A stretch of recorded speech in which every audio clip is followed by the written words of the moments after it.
Okay, so just a follow-up to, yet again to my earlier video. First off, I wanted to say, thanks to, what's the guy's name? I had to go look at the actual comments again, but, got a bit of a compliment there, complimenting me on my, my streak so far with NoFap. Really appreciate that support, bro. And furthermore, to all those out there who, still do tune into my channel and, listen to me, making these videos, just vlogging about my life pretty much, and who have not unsubscribed, thanks for sticking around. I know I kind of, you can say go off topic quite a bit. A lot of times it's just me, kind of talking for, an extended period of time, let's even up to half an hour. A lot of times I do repeat myself and so on. But thanks for sticking around.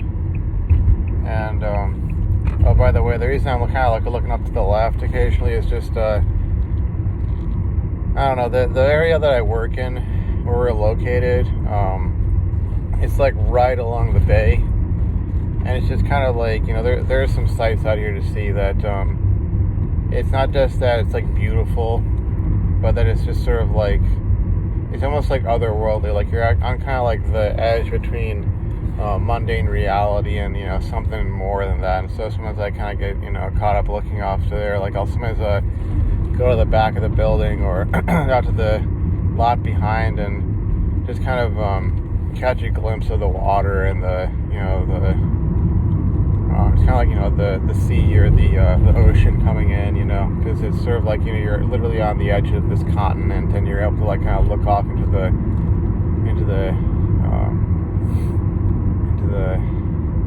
distance. I almost said wide blue yonder, but that's more the air. I'm talking about more the sea, and sort of imagining the greater world, the wider world out there. But have a little bit of an update. So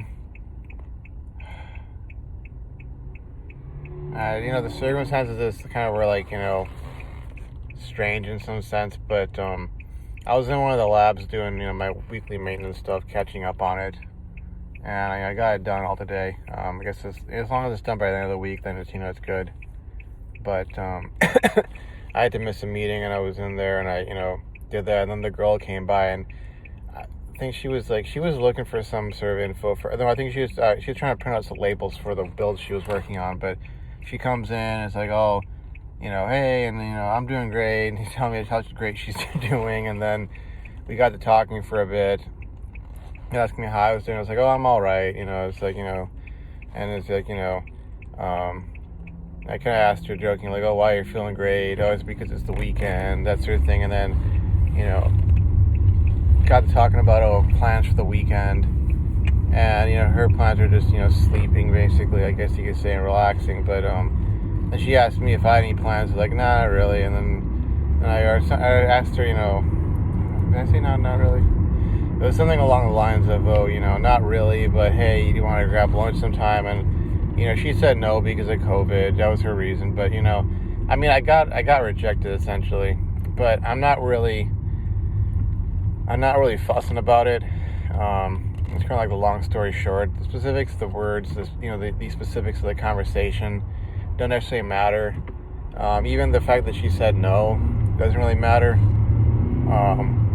The thing that matters, and this is something that I can illustrate through making a reference to this old movie way back. I think it was in the 90s, might have been the 80s. I'm trying to remember exactly when it came out. It was a while ago, but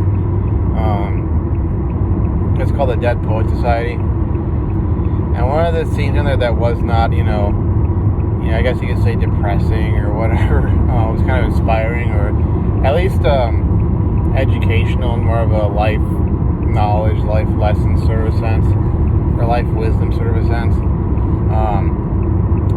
Was the scene where there's this guy and in the group of other students, all these male students. So I think they're at a Catholic school, but and it's like an all-boys school, and there's like an all-girls school on the other side, I guess, sort of like they were next to each other or nearby, kind of like in the neighborhood, and this guy in the group, he had a crush on this girl, like he just, been like writing her poetry, loving her from that idealistic, sort of standpoint, but anyways, the whole point was I think they had some official, like, sort of like dance or like a social get together sort of deal, and it was almost like a ball, and he was like, oh, I'm gonna ask her out, I want to take her to the dance or take her to the ball, and he finally got the courage up to go and ask her out, and he comes back to the group and they're asking her, like, hey, what'd she say? Did she say yes? Did she say no? Like, are you going with her? Like, come on, tell us, and he, he was kind of like walking along there with his hands in his pocket from what I remember of the scene, kind of looking down, and he stops and looks at them, looks at them straight in the eyes, straight in the face, and says to me, it doesn't matter. It doesn't matter what she said.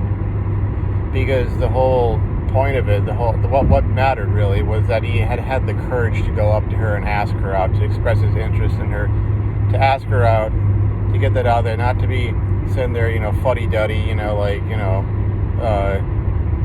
fiddling with his, his thumbs or whatever, and just going like, oh, I really like this girl, and but does she like me back, and what would it be like if, no, he just went and asked her out, and it didn't matter if she said yes or no. The whole thing that mattered, again, was that he had gotten the courage to go and express his interest in this girl that he liked, to let her know that, hey, I like you like this, and I would like to take you to this, to this event. And that's really what I'm looking at this like. Look, if you're really like dead set on getting a girlfriend or getting a wife, or if you're just one of those, I don't want to say one of those guys, but if you're in that state of mind where you're just horny and you want to get laid, really it's a numbers game. You ask out 10 girls, you're probably going to get turned down 8 times, and out of the 2 that say yes, one of them is going to flake in all likelihood. So maybe you get 1 out of 10, and if you ask out 100 girls, that's 10 girls. If you ask out 1,000, that's 100. And obviously with most of us guys, you don't really go and do that. There's that one girl we know, and a lot of times you end up obsessing over her. She's this like symbol of something more, than just mundane reality, or she's a symbol of romance, or she's a symbol of success.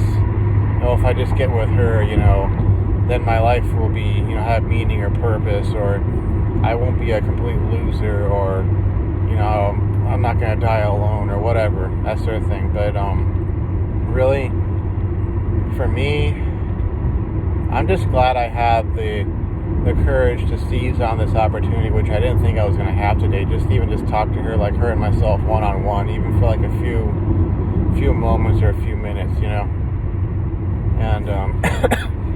And obviously I also talked about why I was in that lab and what had happened, because I would technically have done the maintenance stuff the day before, meaning yesterday, but there was this other like service engineer in there working on one of the machines, and my concern was that until or unless nobody else is in there, like I can't go in there and just sanitize everything, because if somebody touches some surface or so, then I would have to wipe it down again, and that sort of thing. But just the fact that I was able to go and say, okay, here's this opportunity right here, right in front of me, with this girl I happen to find attractive, find interesting, I happen to like her on some level, and I actually had the courage to go and, express my interest. Now, you compare that to my flub up, with my screw up with the one-itis girl, where there was a time where, like, she was like, and she might, if somebody were to ask her nowadays, she'd probably wouldn't remember, or she would deny it, or she'd be like, no, that didn't mean anything, or no, I didn't really like her, or what were you talking about, but there was a time there where, like, she was, like, in many ways, like, super into me. I wouldn't say head over heels in love, but, definitely had interest, and I didn't have the courage, I didn't have the huevos to go and seize on that opportunity, especially since it would have meant, finally also having the backbone, the spine, the courage to dump my abusive ex-girlfriend. Now, obviously, you talk to the ex-girlfriend, she'll probably spin things another way and try to portray me as being this horrible person who was just, a monster or whatever, which is usually what happens when, it comes to breakups. I mean, you very rarely find somebody who's willing or able to say, here's where I was in the wrong and here's where they were in the wrong, and be very rational and logical and, mature about it. It's typically oh no, he did this or she did that, or it was all their fault or his fault or her fault or whatever. But I didn't have the courage back then, the backbone, the spine to say enough is enough with this ex-girlfriend of mine, that I was with at the time. I didn't have that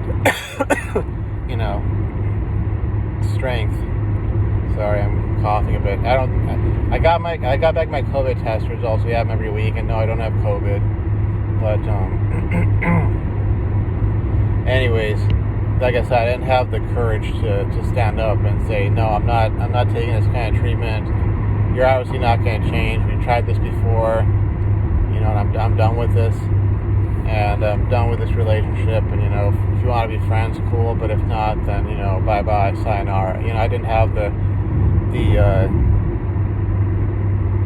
perspective and the strength to do that, and at the same time having a kind of girl who, at least at that point in time, was kind of like the kind of girl I wanted to be with, who was into me. And unlike that time, this time I at least had the courage to ask her. I just asked her to lunch. I didn't want to make any big deal. I didn't want to be some candlelit dinner or something. It was just been lunch. This place that, I'm trying to remember how far it is from my workplace, but I know it's about a half an hour from my work, or my home, excuse me. Not work, excuse me. It's a half an hour from home. Half an hour from home. I do not know how far it is from work off the top of my head, but they have like a cuisine there. It's like an ethnic restaurant, but it's sort of like ethnic cuisine from sort of like at least one branch of my family, the branch of my family that I kind of emphasized in recent times.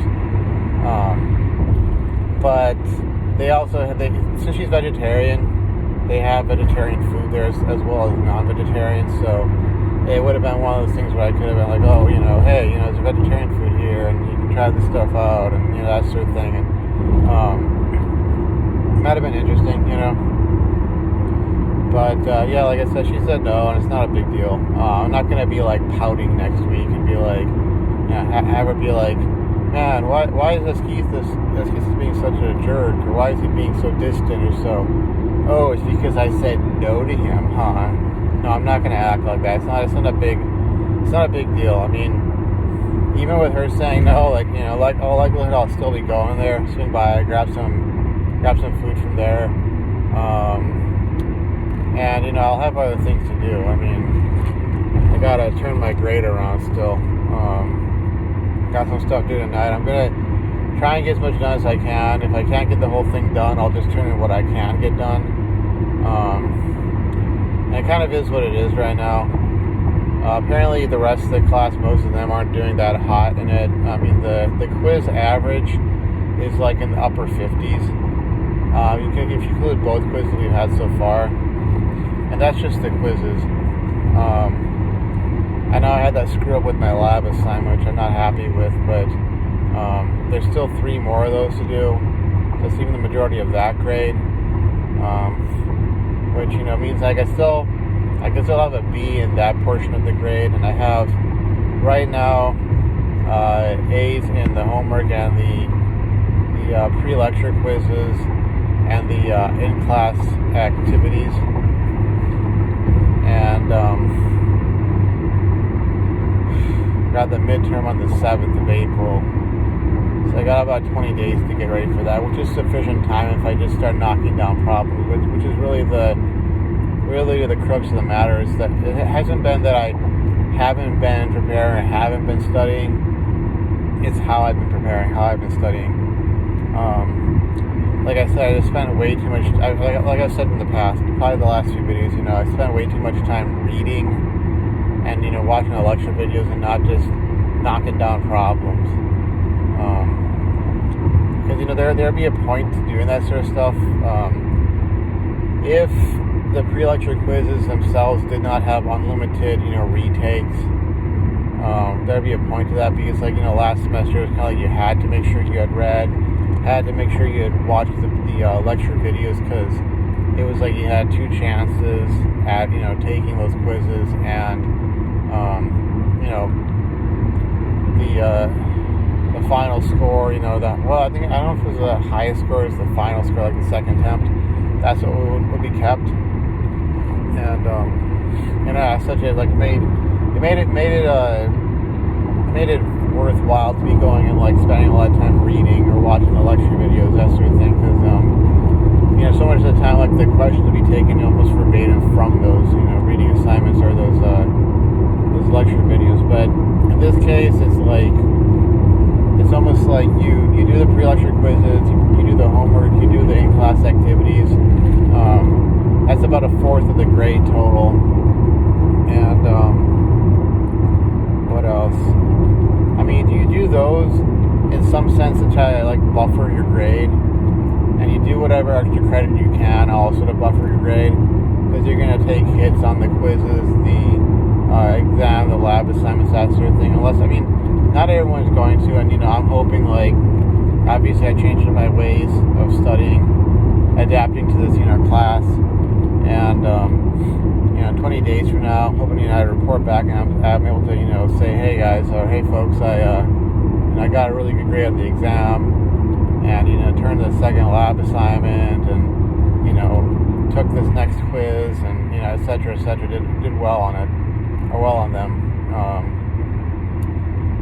At the same time, he does drop the lowest quiz score and the lowest homework assignment, and apparently he clarified it, and it was that he meant the quizzes that cover every 3 weeks he has a quiz, and one of those quizzes he drops a score for it. I thought it was the pre-lecture quiz, which talking to one of my classmates wouldn't make sense, because you can just retake that a gazillion times, however many times you really feel like it, or you need to in order to get full points. It wouldn't make sense to go and drop one of those. And there's also talk about him curbing the class grades because of how low the average has been, using sort of a Gaussian curve or normal distribution, which would be nice, but I almost feel like things would have to get so bad, people would have to be getting 30s or 40s on the midterms, and it'd have to be the majority of the class doing that, and ultimately, this is not a democracy, it's a dictatorship, and he might be the benevolent dictator who he cares about his students, but at the same time, it's kind of if he doesn't feel down for doing that whole curve, or dropping this grade or replacing that grade with something high, whatever, you do better on the third or fourth quiz, and he decides to replace your first or second quiz score with that. If whatever nice thing he could do, it's up to him. It's up to him, and so it's kind of you can't really be betting on that, though. Like I said, with the class average being so low, I would think he might be open to that. I know a lot of professors do that because they have to sort of they have to have a certain percentage of their students passing the courses that they're teaching, just for the sake of their own tenure. It's kind of you don't want to be that professor who just got hired and 72% of your students failed your courses. Obviously, you don't also want to be just tossing A's, B's, and C's out there to people just cause you don't want to lose your job. You got to find this sort of balance point between those two extremes of being too lenient versus being too strict. But look, if I if I got bumped up by a letter grade from where I'm at right now, that would mean a B plus in the class. So, you know, obviously I don't want to depend on the possibility that he might do that, but it seems like it might be like that. I mean, some professors are like that. You know, they're notoriously like tough graders. You know, and they'll see you used a minus sign or a plus sign somewhere in your calculation. They'll be like, nope, that's half off. You know, for the entire question. You know, and that question could have been like literally one out of the two questions, you know, on the exam, and therefore half the grade, and so therefore you just lost, you know, 25%. You dropped down from a 100% A plus down to a solid C, and then of course if you get nicked here and there throughout the rest of the, you know, exam, well then now you're down to a D or down to an F, you know, and it's like they might do that.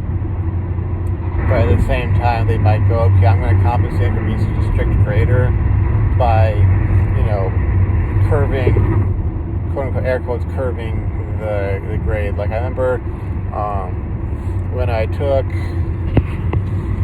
statics. Yeah, I think it was statics way back. What was that? 2013, 2014. The exam scores my second time around, because the first time around I was bombing it. I really wasn't making the effort. I didn't really get how to study for that, and I think I had other classes I was taking way too many courses. I was just trying to like, I need to knock this out, knock that out, da da da da da. You know, get the heck out of Dodge. Can't take it anymore. You know, transfer. But second time around, the exam averages were like in the 50s, and I was in the 60s for my midterms. And I think like maybe my homework score like bumped me up to like upper 60s. So I was like lower 60s exam score, but then my homework score, I don't think we had quizzes. I think it was just homework and, you know, at least like midterms. So it was like 25% on your homework, and then like I think 50% on the two midterms, and it was like 25% on your final. And my overall score was like, I don't know, like a 63 or 64%. But then because everybody else was getting in the 50s, he basically made like a 50 or a 55 to be like, you know, a C. I think it was something like that. Maybe it was like a 53 or 52 was a C. But because he did that, was it a 50? I think the average is a 51, but he made like a 50 to be like a C. Therefore, I got bumped up from a D to a B. And I mean, I remember like, man, I remember talking to like my other classmates before all that happened. I was like, man, I just want to pass, man. I just need to get this done. I just need a reprieve, man. You know, like, cut me some slack, Jack. You know. And he did that. He you know, like I said, he curved it, and we got through it. I mean, I got a B in the class, and that's when I, you know, started feeling kind of a bit more comfortable with like engineering courses, because that was like my first like actual engineering course, and it was like, okay, maybe I got something for this. Maybe I got, you know, a bit of that knack for, you know, engineering or for STEM, you know, beyond just like basic chemistry or mathematics. And maybe I got something here. But like I said, I can't bet on a curve. But if the rest of the class like keeps on like not performing as well, and you know, I'm right there towards the middle or maybe the upper half of the middle of the pack. I mean, you know, here's hoping that that leads me to go, you know what? I like being a professor. I want tenure. I care about my job security. I don't want the department looking at me as a professor who's failing everybody, and, you know, is obviously like not doing a good enough job to get the point across to my students so that they understand the material.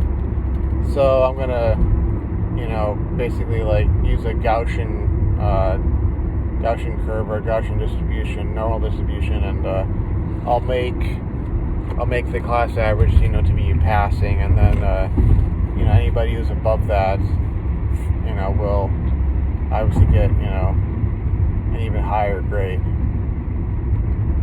Because right now, according to the syllabus, the official grading scale is like the standard grading scale. I've had classes where they made what would be a solid F into, passing, just because it was sort of like that's how difficult the material was. Of course, the irony was that the next semester, that same professor, the next class we had with him, he was like, no, I'm going back to standard grading scale, and all these people are, kind of freaking out, like, oh my God, if he graded us like this last semester, we wouldn't be, looking to graduating, looking forward to graduation, But, yeah, got to be changing my ways.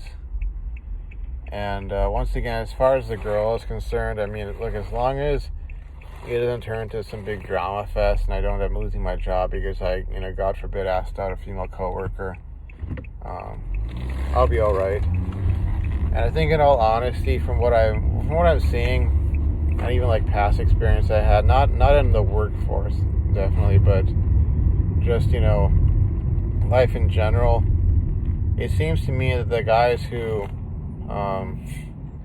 that get axed because of stuff like that, they're either I guess what you call uppity orbiters, guys who are clearly like they're really high up on the friends ladder, so to speak, but on the relationship ladder, and like it's at a point where it's kind of like a foregone conclusion that, hey, she only sees you as a friend, air quotes, a friend, and there's really no way for you to like get beyond that, or make that leap over the relationship ladder. And the guys who just, they don't want to accept it, and so they keep on pushing and pushing and pushing, thinking that she'll eventually just give in or come around, and eventually obviously it crosses over into just, hey, I'm interested in you, to now it's harassment and get this guy out of here, he's a threat, he's disruptive, he's this, he's that. There's that demographic, and then there are the folks who they're also kind of in that category, but in all honesty, you combine that, being in that kind of category, whether you want to call it being a beta male or a delta male, basically just not an alpha or a sigma, and at the same time they also happen to have lots of money, lots of status. It's like high income, or high net worth and high status, but at the same time it's kind of like they're not the alpha with money and status, they're the beta with money and status. And maybe they think that their money and status will insulate them from the game of power, the game of relationships, the game of attraction or desire, that it'll somehow be that sort of that trump card for them. And I don't mean that in any political sense. I'm not referring to any figure, not referring to who, but I mean in the sense of like the ace up your sleeve. They think that, okay, because I got money and I got status, I don't have to learn game, I don't have to learn how to approach them, I don't have to work out, I don't have to change up my fashion routine or get a haircut or shave or whatever, groom myself, learn some swagger, so to speak, etc. Like they think that they don't have to do that, and because of that, they get themselves into all sorts of bad situations. And it's sort of like, if you're the CEO or you're some wealthy guy, people know you're wealthy. Maybe you drive around in an expensive sports car, or they think you're wealthy. It's like you already have a target painted on your forehead, and then if you go and then you start trying to use your position of power or status or wealth as leverage to basically get laid or to get into a relationship, like you're basically asking for trouble. And again, also, if you're the uppity orbiter who doesn't want to accept that, hey, dude, she's just not into you, Like, I mean, I wouldn't say that I was an orbiter, but I was definitely not the guy that the one night this girl was into at that point in time. Um, Luckily, I kind of held myself back enough that I was able to get out of that with, um, with my life, so to speak. I didn't, get myself into a whole mess of trouble beyond what actually happened. But again, if you're either that uppity orbiter demographic, or you're in the beta bucks, who thinks he's got this sort of like cheat code now that he's got money or status or both, that will, allow him to basically sort of circumvent the system and somehow get with that girl who is not going to get with him because she doesn't want a guy like that. She wants a guy who's got game, who just gets it, who's got a six-pack and, you know, has a swagger and all that kind of stuff. But like I said, as long as it doesn't turn into any drama, I don't lose my job or whatever, which I think it'd be more dependent upon if I was kept on pushing things. Like, obviously I asked her, she said no, okay, not a big deal. She comes back later on, is like, oh, yeah, by the way, I know that you're interested in me, and yeah, now I'm interested in you, or, I changed my mind, and hey, what are you doing this weekend? Hey, I'll go out with her. But again, if not, no big deal. It's all about just, holding down that job, making that money, and getting on through life. So, anyways, past half an hour, and I'm going to finish recording and just go about the rest of my day and get done what I need to or can get done, and like I said, get on with life. So thanks for watching, and thanks for the support.